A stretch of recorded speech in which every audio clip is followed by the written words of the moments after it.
Good morning. Welcome back to NYSE TV Live. I'm Kristen Schiller in studio. Americans are optimistic and eager to spend this holiday shopping season. That's what Black Friday showed us, as a record nearly $11 billion was spent online, according to data. And the deals continue today on Cyber Monday.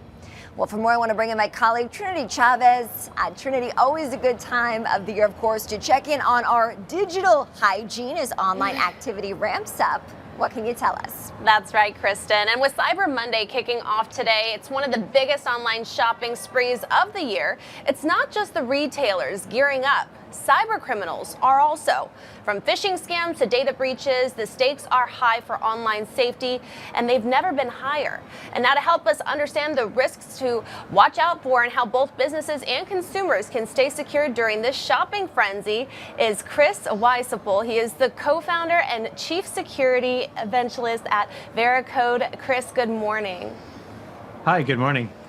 Good morning. Thank you for joining the show. And, let's just dive right into this topic. Obviously, cybersecurity is a huge concern this holiday season. So what would you say are the major threats right now that consumers are facing during this major online shopping season? Yeah, the real major one is anything unsolicited, right? So it's coming into your email box, it's coming into your social media feed. It's things that you didn't request. And, you just need to be suspicious about emails that are coming in and trying to use emotion and urgency to get you to do something, like act now to get 40% off on this Cyber Monday sale, or act now, your delivery has been redirected. So be suspicious every time something like that happens, and take a moment and really check it out. Check out who's sending you this message, where is it coming from, what's the email address, authenticate urgent and unexpected things. And the Cyber Monday, experts are anticipating over $13 billion in sales, making it the biggest shopping day of the year. How have cyber criminal strategies evolved to exploit the increased online activity during holiday shopping seasons, especially one like Cyber Monday? Yeah, absolutely. Things like targeting you when you're on your mobile phone, like getting an email message or a text message on your email phone, because we're so used to getting updates that way. But the other thing really is AI is being used to make these things so believable. It's really difficult to tell. And it just takes extra amount of time, because all the spelling's correct, all the language is correct. It really looks like something that would be coming from a retailer. But if it's coming from a suspicious name, maybe a third party you haven't worked with before, or it sounds too good to be true, you really got to think, hey, maybe it's AI trying to trick me this time. But how can consumers go about double checking these items that you mentioned, especially when they get maybe a phone call or a text message? Is there a way to sort of fact check to make sure that these are legitimate people or retailers that are reaching out for these sales?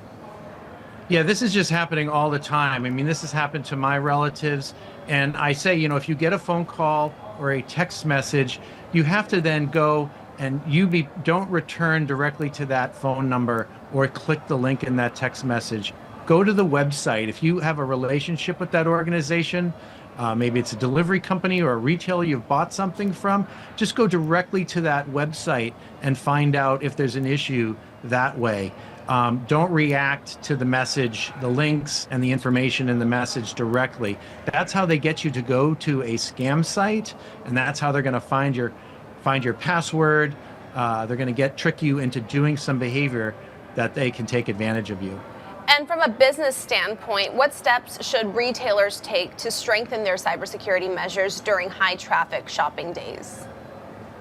Yeah, this is something where there's a big push for the companies that are making these websites, these online websites, to do things like encourage customers to use two-factor authentication.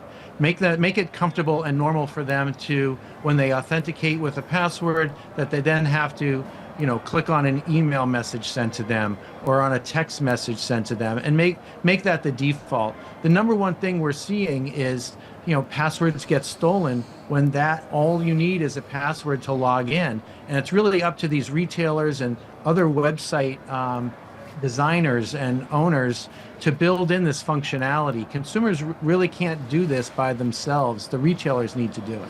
Now, Chris, you had mentioned the evolution of technology and AI especially is really, this is something that bad actors are using. But I do want to talk about if there are any emerging technologies or tools that you believe will play a crucial role in securing online transactions this holiday season. Yeah, so the first thing with online transactions, and this is just the baseline, don't use things like debit cards because they don't really have a capability for you to dispute the charge. Always use a credit card if possible. But beyond that, what we're starting to see is retail websites use something called passkeys to log in. You may see this. This is where you don't even use a password. It's something embedded in your mobile device or your home computer. This is available from all the major browser companies. So if you get offered, hey, use a passkey, do you want to use a passkey? Say yes. It's a way to get that benefit of a strong authentication. Thank you so much, Chris, for all of those key insights. Again, we appreciate you joining the show this morning. Thank you.